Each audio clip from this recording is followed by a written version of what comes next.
Technical issues here, but we've gone through them now. Thank you for your patience. So you have joined the Waxing the City webinar today, and you have Herrild and Summer Vasilas here. They are the leaders of the brand, along with our huge team of wonderful waxing professionals.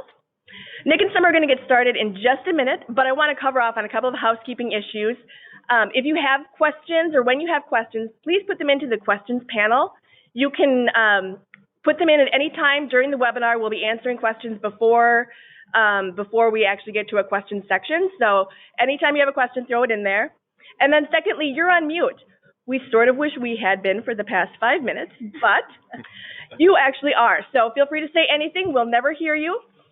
And that's all from me. So Summer and Nick, thank you for your patience. We are looking forward to hearing all of your pearls of wisdom.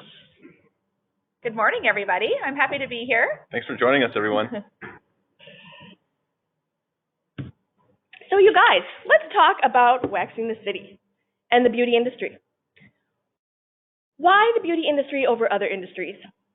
So I'll just kick that off by saying the size of the prize. So the beauty industry is a $532 billion industry, and we expect that to continue to grow.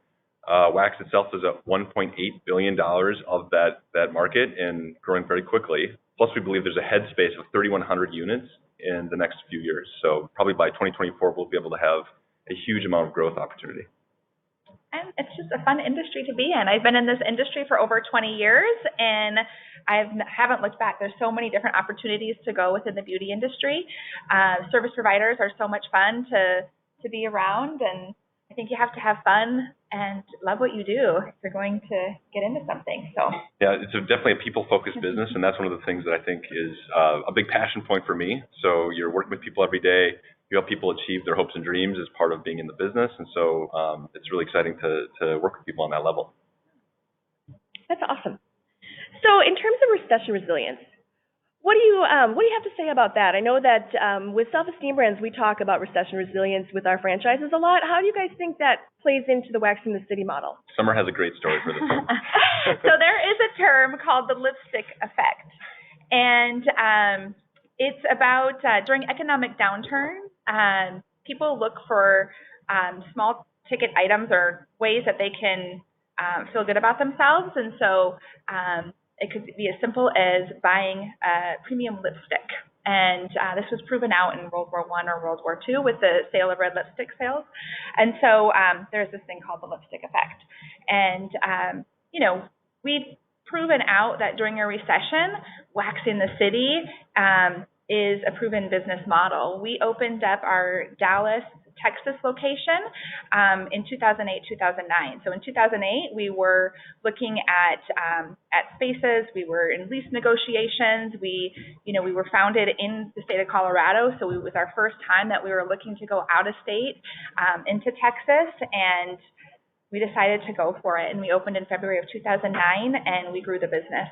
So, again, people look for ways that they can feel good about themselves, especially during those tough economic times. So the beauty industry is recession resilient. Yeah, I think the big thing to remember is that even in a recession, people want to take care of themselves.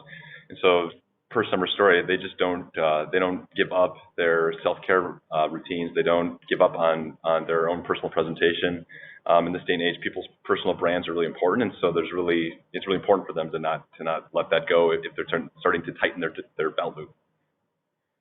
I have heard some stories about serologists being kind of akin to hairdressers in the way that people build that relationship. Would you say that that's true, that people tend to kind of keep going with their serologist because it's this very intimate relationship, and you kind of don't want to lose that over time? Do you have any stories around that, or is that just a rumor? It's absolutely 100% true. I think, it's such an intimate service, and being a service provider, we're one of the few professions that actually gets to touch somebody as part of their job. So you have, doctors and dentists, and you have hairstylists and estheticians. And so it is an intimate natured business. And so I think it starts there, and there's this connection that builds. And with the beauty industry, people are coming in every single month to have a service. And so you just get to know your clients, and your clients get to know you in a way that I often joke that I see clients more than I see my friends or family oftentimes. You know, how often do you get to see somebody once a month? And then you're spending anywhere from, 15, 30, or 45 minutes with this person, building this relationship. So, you get to know about their kids and weddings and, vacations. It's just, yeah. That is fantastic. What drove you into the waxing industry when you first started your career, Summer? So I started working in a salon when I was in high school and just fell in love with the whole relationship piece of it, actually. Being at the front desk and watching the service providers and those relationships with their clients is what made it happen for me. And then aesthetics came next. I knew I wanted to be in the industry, and then it was just how. And so I went to school and got my aesthetics license because I loved lotions and potions and facials. And within the first year, it was waxing. I loved for me, it was just the instant gratification, and I actually got to talk to my clients because with facials, it's very relaxing and calm, but you don't get to connect and talk as much. And so, that was waxing, and I just found a passion for it, and that's how it all started. And when you and Alex started working together and you kind of came up with the idea of waxing the city, how did you guys kind of put that together, and what made you decide to, make it a business that was separate from the salon you were working in?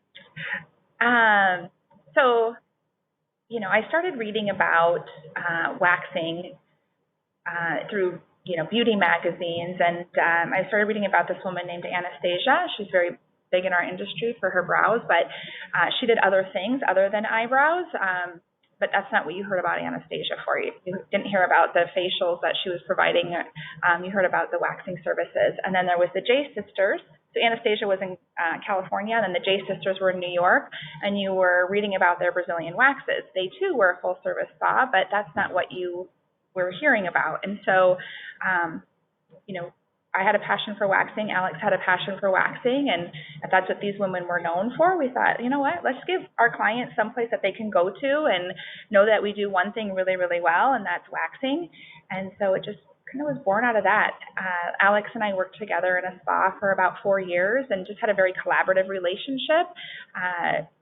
Back in the late 90s, early 2000, there wasn't a lot of education around waxing, and so it was really just Alex and I sharing our stories and what was working well, what didn't work well, and we built this relationship for our clients as well, that I trusted Alex, and as much as we build relationships with our clients, I want to take care of them. If they couldn't get into me and I was on vacation or vice versa, I would send them to Alex. And so it's about building those relationships for the clients where a client feels comfortable being able to see anybody in the salon, because if they don't, they're going to go someplace else. So that's really important, that they feel like they're part of a family. So that's what we wanted to give clients. That was the heart of Waxing the City. And do you think serologists today, when they're coming into Waxing the City and looking at their career, how can they look at it as potential for like long term and maybe becoming business owners or running studios themselves? Do we offer any kind of training program or incentive program for serologists coming in? Yep. So everybody goes through training and learning our mapping techniques and all about our waxes, and then we do have growth opportunities, and we're very big in education, and it's really about, I think, as an owner, connecting with that service provider and finding out what are their dreams, how do they want to grow in this industry. There's a lot of different avenues, and again, like I mentioned, we have a training program, so we have a train the trainer program where a technician can come in and be a serologist and then be a leader in that studio and teach others how to wax. And we're always looking at opportunities and ways that we can continue to grow the careers of our technicians. Even to add to that, we do have a few serologists that are from our founding studios that are now owners of the business out in the world, in Colorado, in Arizona, in Texas. So we do want to lean into helping people grow their careers through the business. The other thing I'd just add to all the great details that Summer just mentioned is that as we move forward, a lot of our operational items are both like how to help a serologist find success, and we'll talk about that a bit in this webinar. But sometimes finding success means how do they grow their own clientele to be able to afford a new car or something like that. But it also can be like, how do I move forward and take on more responsibility? And, that could lead up to, and including something along the lines of owning their own business. So there are avenues to success that we're continuing to explore and drive. That's fantastic. So when you're looking at franchising a Waxing in the City, how would you say life as a franchisee goes? So in particular, who would be the ideal person to say, you know what, I've got X amount of dollars and I want to invest in a business. Should I go for donuts, gasoline, or a waxing studio? Who is that person that should say waxing studio? I guess there's two ways to look at that. One is we offer for Waxing City as a franchisee, you can either come in as an owner operator, which means that you'd actually own your business. Obviously, you'd be in the day-to-day operation. We also have owners that have managers in the business, so they're not as hands-on. But from a day in the life of a franchisee, this is a service industry, so there's that great opportunity to connect with people and to have to grow a team and to cultivate that team. And it goes all the way from what happens within the studio and to celebrating holidays with that team to building up the different parts of the year. So we're really busy in the summer, so there's a lot of fun things that happen at that time of year when serologists have really great connections with clients, and we have some new faces that come to the studio, and it's just really a service-based lifestyle. So if you really are engaged with people, Waxing City is a great way to have a owner-operator experience that really meets that passion. I think too, from an industry perspective too, it's a fun industry to be in, and so, how did you get here? How did you look at beauty? And again, I think anytime you're looking at investing in something, you got to be passionate about it. Totally. And have a love for it. So again, there's beauty industry, as Nick mentioned earlier. It's a big business. It's a great opportunity, but just having that passion for the people and that building the self-esteem of your team and clients and that whole beauty piece. Yeah. In terms of studios that have been successful so far, do you think they have anything in common quality-wise in terms of how they run their business, how they deal with their staff, how they interact with their clients? Do you have any kind of a recipe, maybe not a recipe card, but at least some coincidental commonalities between the different studios? Our goal is to make every franchisee as successful as possible, and so I'm going to use that question as an opportunity to talk about support. So as soon as somebody signs a franchise agreement, within the next 24 to 48 hours, we have a coach that manages that new studio opening process, make contact and start kicking off the details around that process. From a success for a franchisee, it starts with location. So from Waxing City, we have a committee that reviews every single location. Before the lease is signed, we offer real estate support. And so the first step is to get into the right location.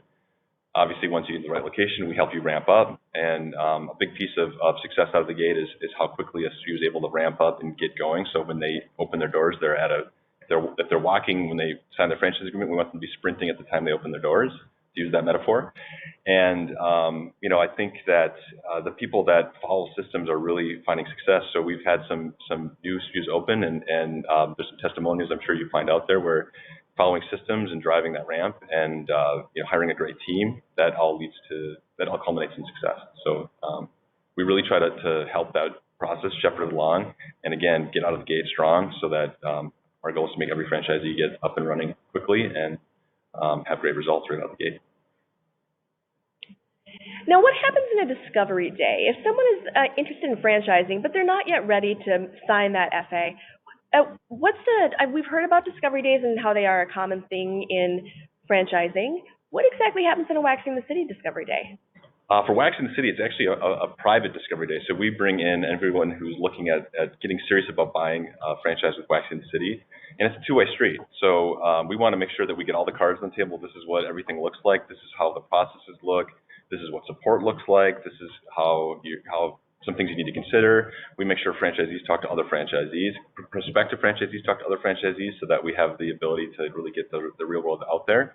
And it's a two-way street, so assuming that they're in a good place, we also, as a franchisor, are really selective about who we sign up to open a waxing studio. And so we really want to make sure that before somebody joins the Waxing City family, they're a great fit and they're going to be able to find success in this business and find happiness in this business as well. And how often do franchisees interact with, like, you guys or other franchisees? Like, how do they know that when they come in and they go to a discovery day and they say, oh my God, these people are great, I love this, and then, 8 months down the line, a year into their franchise, when they're thinking, I miss those nice people that I met. How often do they get to see you guys or interact with you? Are you a phone call away? Or? I mean, we talk to franchisees a lot. I'm smiling because yeah. I think most of them have my cell phone. Exactly. Like I give them out my cell phone, Nick Herrild Worldwide. Like, reach out to me. You know, I'll start by saying how we look at support. So we really want to meet franchisees where they are. So if you have something going on in your studio, we may talk to you every day to help you resolve that issue. That may be your franchise business consultant, that may be Summer, that may be me, that may be somebody in real estate. We're all coming to the table to try to support. Our support process is actually decentralized, and what that means is that our franchise business coaches are actually out in the field. They'll actually go to the studio and spend time with an owner. We have a process for that, so that's a very supportive business. I know that for those of you who have looked at other franchises, there's a lot of compliance-related details that may be decentralized. We're offering support decentralized, so that's really meant to help you drive business, help you structure your systems, deal with things that are happening at the studio, look at opportunities. So we do that visit twice a year. We also are out when a studio opens, so that week of opening, we're spending time with every owner and franchisee. And we try to make sure that we supplement those visits with monthly calls, and by monthly calls, we have a formalized process to talk about business KPIs, and it's a very businessy conversation. And we try to get into a follow-up conversation that's just like, how's it going? Is there anything we can help you with? Is there anything you're struggling with? And again, if something comes up that we can help you with, and we feel like we would want to get involved with helping you move forward or resolve or explore opportunities, we either help you from a franchise business coach standpoint, or we get you set up with somebody else, whether it be in marketing or wherever else in the company. We want to make sure that we're doing what we can to help, but we're pretty active with franchisees. I think even it being such a highly technical business with service providers, we have a band of trainers that we can deploy into the field, into your studio as well, that can come to help out. I know Nick already mentioned about the support, but I think if you are coming to this industry and you you don't have that technical background, you're not a service provider, oftentimes I get questions like, around hiring, who am I going to hire for my business? How do I know this is going to be a great technician? And we do a lot of training on recruiting, interviewing, and hiring, and it's all about finding that great person, but we're here to help you in that. We have a lot of technical support for non-technical owners. I would say the majority of our owners are non-technical. That's such a great ad, because I think that when you look at the beauty industry, if you're new to it, there's kind of two different sides, at least how I like to think about it in my approach. There's the technical side, which is what Summer is describing, and we need to support you that way, fill in service provider, hire serologists, train, all that stuff. Then there's on the business side, where we actually are helping you with your P&L. We want to talk about how to grow your revenue and follow business practices and that kind of stuff. So there's really kind of two sides, and we support both. I want to do a quick poll of our attendees. Everyone that's listening right now, could you pop into the questions pane and tell us where you are listening to us from? We would love to find out if we can address any questions in your particular geographic areas. Hopefully it's warmer than here in Minnesota, where it's, I think, like 16 degrees right now. We're scraping ice off the windshield this morning, and it's only October. Freezing cold here. Or no, it's November now. It's November now, yeah, we're in November. Oh my gosh. It came to a time warp to get here. Almost at the end of the year. So then moving forward, we'll start, let's start looking at these. These are great. So we've got Edna here from Bellingham, Washington, Jocelyn from Cherry Hill, New Jersey. We've got Amy from Colorado, Casey from San Francisco, Jasmine from New Orleans, my personal favorite city. We've got metro area Detroit with snow from Janice. And, Amarillo is only 28 degrees. Thanks for telling us, Mark. Hi, Mark. And then we've also got Bay Area from Terry Lynn, Casey's wife. So we have got some pretty diverse areas there. Do you think in terms of where Waxing the City would be a great fit? Looking at some of these areas, we've got a lot of southern United States here, and then a lot of East Coast, which is really interesting. I have heard from people in Chicago that there are